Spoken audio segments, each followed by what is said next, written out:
Miley. Well, you're going to dance like Miley Cyrus? This is Miley, and this is Miley's roadmap to success. Now, she is a great little girl, but she it can be a little bit determined. And basically, I think that the reason that she doesn't always listen to her guardian is her guardian really hasn't created a scenario in the dog's perspective that the dog sees her acting like a leader. We have a tendency when we get dogs, especially ones as cute as she is, we have a tendency to take away all rules, we pet them, we give them everything they want, and then we wonder why they don't listen to us. Well, I want you to think about yourself. If you have a boss that said, you know what, there's no more rules for you. Whenever you feel like you've done enough to get paid, you let me know and I'll cut you another check. No questions asked. Even though it was only 2 seconds ago I cut your last check. And there's no consequences. You don't show up for work or you miss your shift or whatever. No consequence. We're your wiggle butt, so let's get you a treat and get you settled down. Under those circumstances, you're probably going to be the worst employee for the company because you don't have any motivation to listen to your boss or do the job that you're paid for because you get paid regardless. So that's kind of, I think, the scenario that we have here with Miley is she thinks that she's in charge of her humans. You can get that one. There you go. Because her human doesn't have a lot of rules and pets are on demand. So I'm going to go ahead and put you down since you're Miss Wigglebutt and we'll just talk. So basically, one of the first things we talked about was exercise. She is a pretty mellow dog. I'm guessing I would say she's low to medium energy. And so she probably doesn't need a ton of exercise. However, she does have excited urination. And she also likes to jump up and sometimes she nips. Now, the jumping up and nipping, I think, is when the kids are running, we have grandkids that come over visit, when they run away. That's like the textbook thing to get a dog to chase you is to use a high-pitched voice like, dog, dog, dog, dog, and then run away. Guaranteed to get dogs to chase you. So stopping the children from doing those sort of things will help dramatically.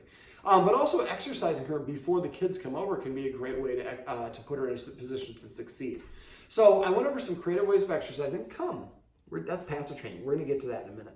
I used the laser. She was very interested in chasing the laser. So the laser, make sure you keep it nice, gradual movements. Some dogs should not use a laser. It's not healthy for them. That's not the case for her. She was chasing it, but very healthy appetite without being too much. So don't do really jagged movements. Also, never put it in her eye. Don't hold your arm out like this. You can do it like this. You don't have to have a big movement. Also, sometimes the dogs will make the association. A lot of lasers have a click when you turn it on. So they hear the click and they start looking for the red dot. So if you notice that the click causes her to get excited, pull the batteries out and click it on, click it off, click it on, click it off. And I guess it won't be on or off because nothing's happening. But now she starts to hear the click independent of the red dot around, and that will break that association. Now the laser, you only get so much out of it, so I'd recommend you kind of save that for when you need it. We also went over, she likes to play fetch, but she doesn't drop. And I think she doesn't drop because the guardian has been taking the ball away from her. The guardian mentioned she seems to really enjoy that tug of war, which a lot of dogs do like that. But I'd rather have the guardian get something like this or a rope toy or a tug toy and play tug of war with an appropriate item. When it comes to balls, I would prefer we just teach her to drop. So to teach the dog to drop, if this is the dog's mouth and the dog has something, I'm going to pull out a treat and I'm going to hold it here when the dog has something exclusively in its mouth. Not here holding on it, chewing it in their mouth. I pull out the treat and I hold it right here. She's going to try to take it with the object in her mouth, and once she realizes she can't do that, she'll drop the item. As soon as the dog drops it, we always go for it. So the dog's like, oh, that's what you want from me. You want the item. So as soon as I drop the item, you're going to lose all interest in me. That's not the case, but that's how the dogs think about it. So as soon as the dog drops it, show no interest in it. Prove to the dog, crash, that you're not here to steal their stuff. As soon as they drop it, pop the treat in their mouth, say the word drop, yeah, sweetheart, and then don't show any interest in the object. So what we're telling the dog is, when you drop things, I'm going to give you something better than what you have, and you get your original stuff back. That's a pretty good deal. Now, we call this shaping. We do it with what we call the lower value criteria. So she's got a basket of toys back here. She's got some balls. I would probably do it with anything but the ball. You could do it with the ball, but I would really just get her used to dropping it, and eventually do it with the ball as well. So you just hold the treat here, but don't resist you need to resist the urge. You want to say drop, come on, drop it. Don't say those things. Just hold it here and let her figure it out on her own and reward her after she does it. And that's kind of a microcosm of a lot of things I went over in the session. Is I want us to create a scenario where the dog can do a couple options. One of them is the option that I want. When she does the option I want, I'm going to pay her after she voluntarily does it, not with any influence from me, not showing her how to treat, I'm not telling her a command, just waiting. When she does what I want, I reward her. That motivates the dog to continue wanting to do that because they felt like they can do it at the conclusion on their own. And just like us, dogs don't like being forced. So if we forcefully take something away, that's going to cause some frustration. Like I said, you can play tug of war with the appropriate toys. But with the balls, I want her just to learn just to drop the ball is the way to get you to fetch. So when I actually play fetch, I throw the ball, I say the word fetch 3 times. As I pick up the ball, I usually tell the dog to sit first. Then I throw the ball. When I throw the ball, the dog goes and gets, when it picks it up, I say the word fetch a 2nd time. Then when it comes to me, I give it the treat and say the word fetch the 3rd time.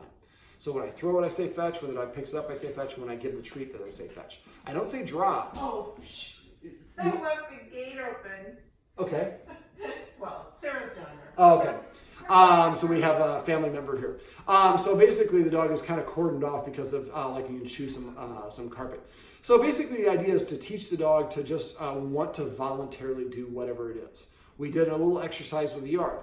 Because she has an electric fence, but also there's coyotes in the area, so she doesn't spend time outside by herself. But when the guardian wants to come inside, the dog does not want to come.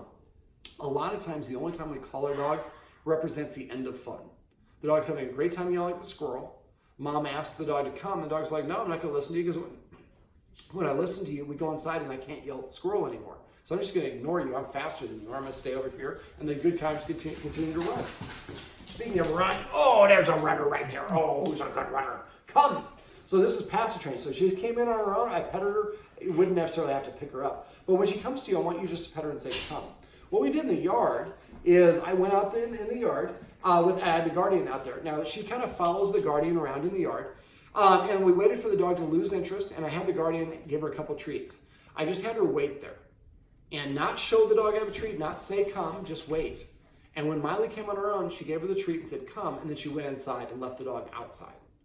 So you don't necessarily have to leave the dog outside since the coyotes and supervision and all that fun stuff. But basically, just go outside, have a pocket full of treats before you go outside. And go out and you do your gardening or just checking out the yard or whatever it is you want to do, and let the dog do its own thing. When the dog voluntarily comes to you, pull out that treat, give it to the dog and say, come, and then go back to doing what you're doing. Let the dog go back to what it's doing. Move around the yard. Come walk towards the door. So you want to have the dog practice approaching you at all sorts of different parts of the yard and having something good happen. Come, just like that. I didn't ask her to come. I didn't entice her to come. When she came, something good happened, and then she got to do whatever she wanted to do. So now it's not the end of fun when I give the dog a command. Matter of fact, it's 99% of the time when I come to the human, good things happen to me, and 1% of the time the fun ends. But that's a 99 in one shot. I can accept that. Come. That's passive training. That's also going to help grandma, or mom, I should say in this case, get the dog to come. All right, so now she also jumps up on people, and I think she jumps up on people because she does jump up on her guardian at times to ask for attention. So if she jumps up and asks for attention, I pet her. Anything your dog is doing when you pet it is what you're specifically amplifying or rewarding the dog. So if she jumps up on me, and we have grandkids that come by, so what I would recommend you do is just have a standing rule. So if she jumps up on anyone, they stand up as tall as they can, they freeze, and they cross their arms across their chest and just wait. When the dog gets down, tell the dog to lay down or thank you. She just jumped up to get some treats I left on the table. So if the dog jumps up on me and I tell it to get down and pet it for getting down, it's just going to jump up again to get down. So it jumps up on me. Come here, Miley. Come here. Let's demonstrate. So let's say she jumped up on me without me luring her. I would say off or sit, down, down, down. You need to work on your down. Down. So I give the dog a command to get off of me, then I give it another command. I guess I could have done sit, but she kind of went into a sit, so I made her lay down. Now I'm rewarding her for laying down. But if the dog jumps up and you say get down and you pet them for getting down, they're just going to jump up to get that reward again. Something else that's just on my mind, I'm going through these without any notes. She barks. She barks at people that come by. Now we can do a couple things. The Guardian has a really nice setup here, beautiful home, great windows so you can see out. Well, she's a little dog and we're taller than she is. So sometimes we do something called maintenance. Maintenance is basically eliminating temptation. So, right, if you pan over here, you can see the window, and you see how the Guardian is actually lifted the blind so the dog doesn't destroy the blind. So basically, she goes over there and she can only see that bottom part of the window. So for maintenance, what we do, oh, there we go. This is demand barking. Well, I know, because I've got a treat in my So next time here's a couple more, and I keep filming me. But next time she barks, give her the treat and say speak. This is opposite of what we want. We want to teach her to speak on command, so I can, right there, give her the treat right now. And say speak, or do you like speak, or wolves, or talk, or bark? Speak, sir. Yeah. Okay, perfect. So when she does it again, and now for jumping up, and don't move away. And just all you're going to do is, at this point, all you're waiting, and just stay still. Every time you move around, that's exactly what she wanted. So you're paying her, and you're making, I was going to make it worse, but accelerating. So when she barks, you immediately give her the treat and say speak. Speak. Remember, always the treat goes in the mouth first, and then the command word afterwards. So after a while, speaking causes the human to give me a treat. And don't say, but again, you're directing. So just remember why you weren't here. So that's what I want you to do. Cross your arms and have your grandkids and kids. As soon as she jumps up, cross your arms and become boring. When the dog jumps down, then tell her to sit or lie down and do something else. Then pet her for doing what you wanted. After a while, and we sit. We talked about passive training and petting on the purpose to get the dog to do the things that we want, which we'll talk about in a minute. But let's stick with the barking. So every time she gets into that barking mode, now that was demand barking. I want something from you, and that comes from the dog not having any rules and structure. But right now, we can use that to our advantage to teach her to bark, so we can teach her to not bark. So when she barks on her own, I want you to as soon as she starts to bark, go get some treats, and keep them in different parts of your house. If you always go to the same cupboard and same area, you're getting treats, so leave some up there. She just can't get up there in different places in your house. So basically, as soon as she starts barking, go get about 3 or 4, cut them in half, just little pieces. See, bark, treat, speak. Bark, give her the treat, and then say speak. Always say it after the command word sit. Goes in her mouth. After you get to the point, when you get to the point where you can say speak, and she goes bark, now you're ready to teach her the off command, or excuse me, the quiet command. The way to teach the quiet command is you have to be able to get the dog to signal it, or to trigger it to bark on command, basically. So as soon as the dog barks, and I usually use a clicker for this sort of thing. Clickers are designed to emulate the exact second you did what I wanted. So in this sort of situation, what I would do is the dog barks at me, and then give it a treat and say, speak. And then I would say, silence. So the dog triggers and knows what a bark is, and so I say speak, and it goes, woof! And then give it the treat. And then it doesn't know what silence is. So I say silence, and it's just going to look at me because it doesn't know, and it's going to be quiet for a minute.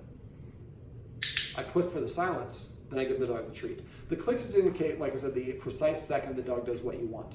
If you want to use a clicker, let me know, and I can show you how to do, I can share a video to show you how to prime the clicker.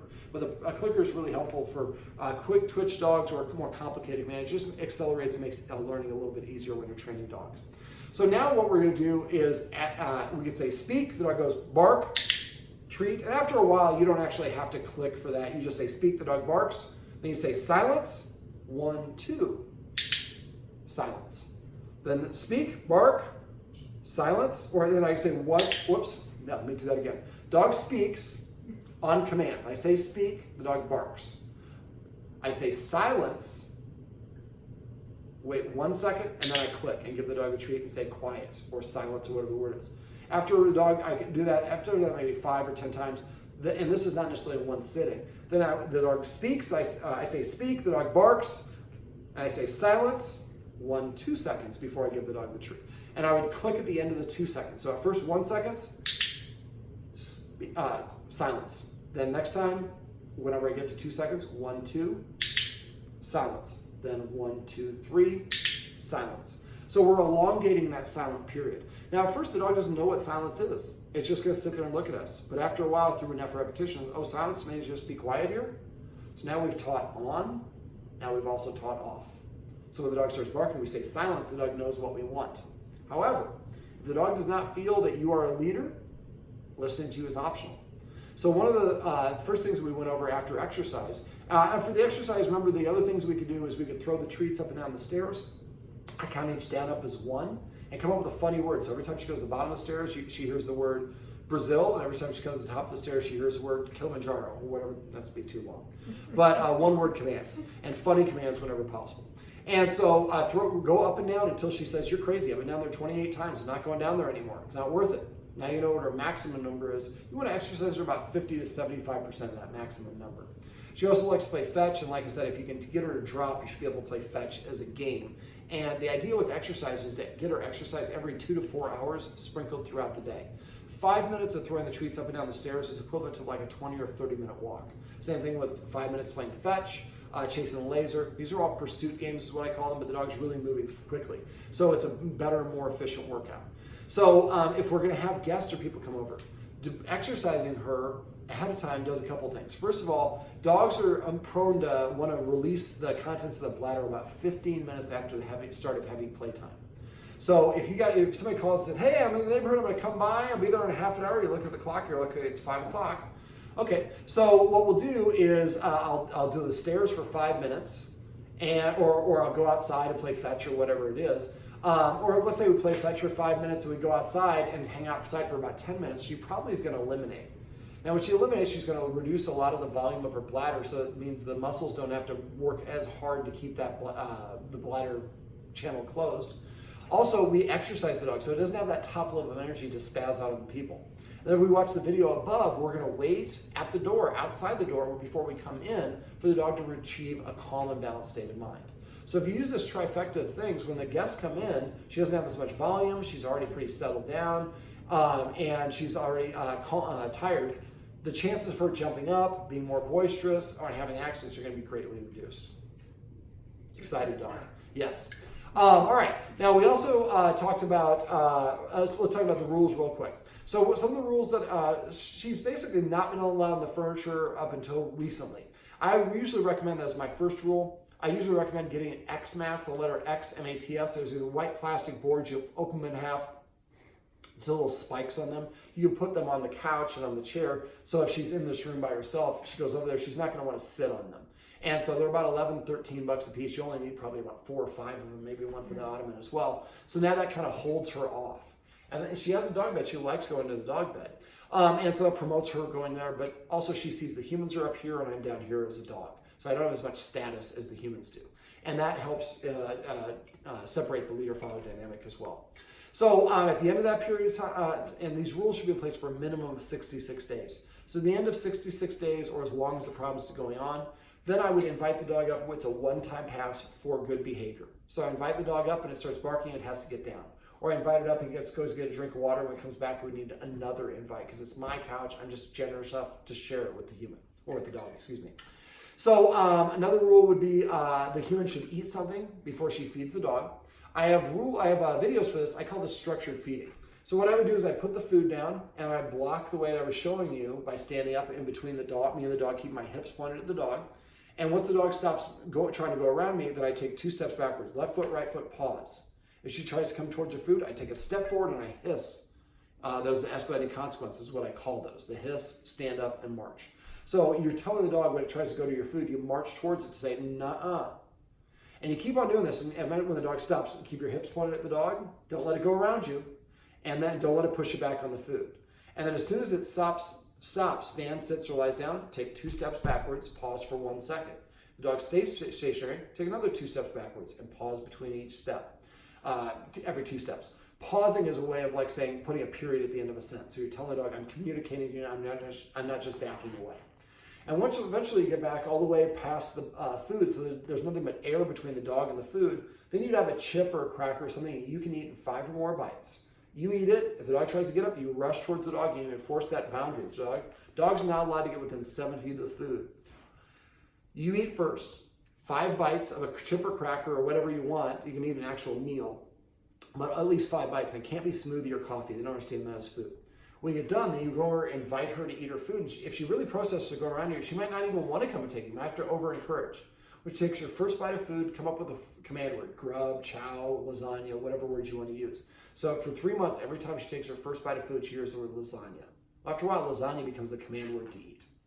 So once you get done eating your 5 chips, then you invite her to come over. She takes that bite. You say lasagna or whatever your command word is. And then as long as she's eating, she's good. As soon as she moves away from her bowl, I pick up the bowl.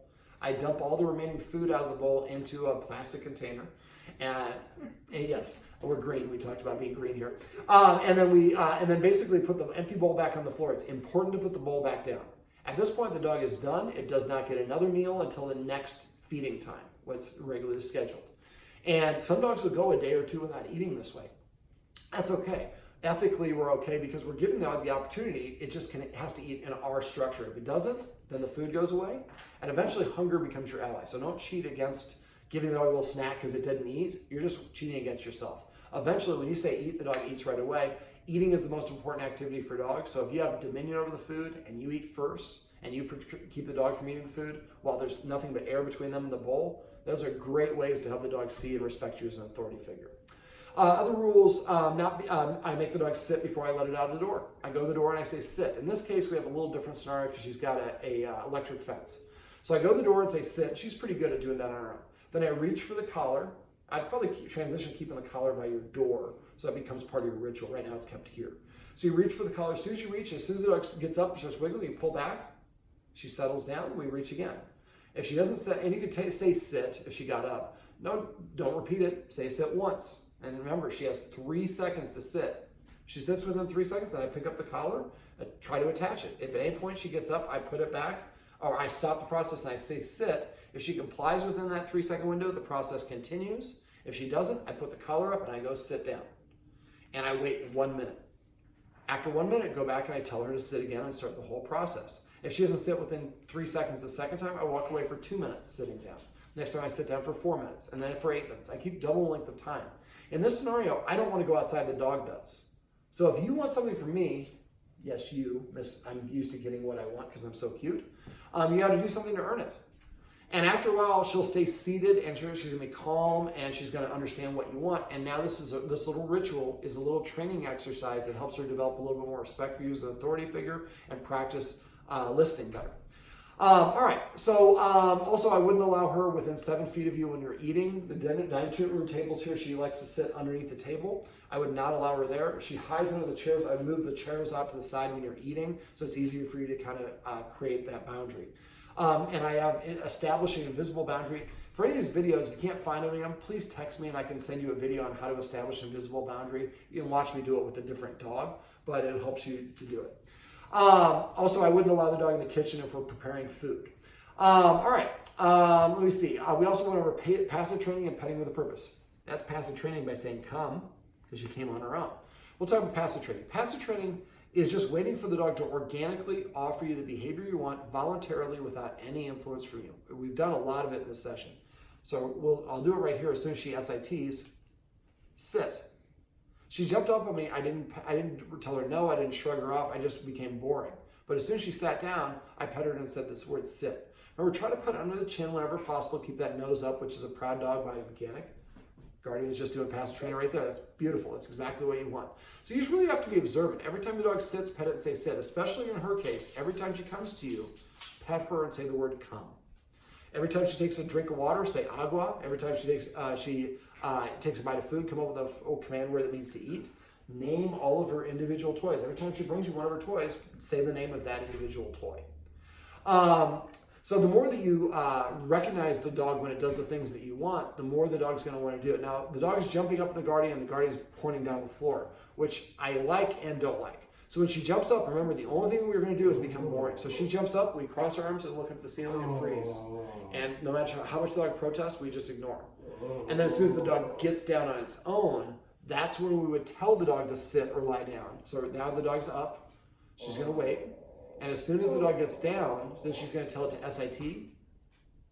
Oh, already SIT. So there you go. So she was already SIT. That's a little bit different. All right, we had a phone call. Let's recenter this. I'll have to split these together. So basically, what we want to do is when the dog jumps up, we freeze. We wait for the dog to get down on its own without any direction. We don't shrug. And as soon as it gets down, then we tell it, if it's already down, it's just standing, we tell it to sit. If it's already in a sit, tell it to lie down or come and sit over here. It has to do something to earn that attention. Now, we also talked about petting with a purpose. Petting with a purpose is telling the dog to do something before you pet it. So she comes up and jumps on me. We could freeze like I just got done talking about it, but if you're sitting and watching TV, she comes up, and let's say she nudges you or paws for attention. Instead of petting her, because that's what she wants, you're telling her that she's in charge. So instead, what I want you to do is next time she comes up and paws at you or barks at you or nudges you for attention, tell her to sit. If she's already sitting, ask her to come and sit over here or ask her to lay down. Do not ask her to shake. Prefer you don't ever practice saying shake for a while, because if If you like this, you must really like me claiming you and jumping up on you. So when the dog is telling you what to do, nothing happens other than you give the dog a counter order. And if the dog does the counter order, it gets rewarded. It gets that pet under the chin and we say the command word. If it doesn't do the counter order, then I'm going to be on to something else. Playing hard to get works great for dating. It works great for dogs as well. So after a while, when the dog, what will happen is the dog realizes if I tell the human what to do, nothing happens. But if the human tells me what to do and I do it, they pet me immediately under the chin, and I get a lot of pets. So after a while, the dog will start sitting in front of you to prepay for attention. When it does that, make sure you do recognize, pet it on the chin, and say the word sit and only the word sit. Don't say good sit, not what a smart Miley you are, just sit. And after you get to the point, after a while, like I said, it'll come and start sitting in front of you to prepay for that attention. Now, I had a woman in Santa Monica, and I'll tell you the story that I didn't tell you during the session, but she goes, well, I have a question for you. And while her dog's on the couch and she's petting next to her, I'm like, okay, well, I'll answer your question, but I'm going to ask you to stop petting your dog real quick. She goes, okay. But, I got a dog because I like petting dogs that make me feel good. I shouldn't have to ask the dog, you're petting your dog again? I'm sorry. That's all right. Just hold off on petting your dog till we're done. She goes, okay. But I also have high blood pressure, and my doctor said petting a dog for 5 minutes can actually lower my blood pressure, which it does. You're petting your dog again? I'm sorry. 3 times in a 15-second window of me asking her not to pet her dog and her intending not to pet her dog, she involuntarily reached over to pet her dog. Remember, anything your dog's doing when you pet it is what you're reinforcing. So your dog jumps up and you pet it. You're teaching it jumping up on humans is a great way to ask for attention. So basically what we're going to do is I use the watchword paycheck. So if I come in the room and I see that you're petting the dog and the dog's standing, I say paycheck. I suspect you've forgotten to pet without a purpose. You can't argue about it. You immediately stop petting even if you did it right, because it'll confuse the dog if you argue about it. You stop petting and say sit. When the dog sits, you pet it on the chin, say sit, and say, actually, I asked the dog to sit and you missed it, but thank you for reminding me because I do forget to pet with a purpose. The more you get into the habit of petting with purpose, it'll take you about 2.5 months to get in the habit of doing this, but if you do, every time you pet your dog, it increases its respect for you as an authority figure. It boosts the dog's confidence because it's earning the pet rather than being given it for no reason, and it helps it practice sitting. And the more that it sits to ask for attention, the more with you, the more it's going to do with everybody. So if you get in a habit of petting with a purpose, every time you pet your dog, it becomes a micro dog training session that accomplishes those 3 things without you even being aware of the fact that you're doing it. It truly becomes a gift. I think that's just about it. Is there anything else we want to make sure that you're eating first? I think I already talked about that. So if I don't hear from you, I assume that means everything's going great. Now, if you want to teach her to learn how to use an iFetch, or you have problems with that stuff, let us know. We can set up a 1-hour session, which is a lot cheaper than this one, and we'll come by and we'll focus just on the stuff that you want to work on. All right, now for the yard thing, make sure you go out in the yard with about 5 to 7 treats and do that once a day, every day. Within a week, you'll just say come, and Miley will come like crazy. Now, I also like to use a little hand signal. Now, I have a treat in this hand. This hand is going to be empty. Can you see the floor too? There we go. So before I call the dog, I'm holding my hand like this. It looks like I have something in my hand. I'm going to say the dog's name, Miley, and start lowering my hand. That causes the dog to come to you. Then I raise an arc over their head, and I usually let them lick the treat off and say the word come. And pet under the chin. You gonna chew that up? I'm going to pick you up and put you on my lap, but let's let you get your chewing in first. All right. So this good-looking girl is Miley, and this is Miley's roadmap to success. Remember, everything you do trains your dog. Only sometimes you need it.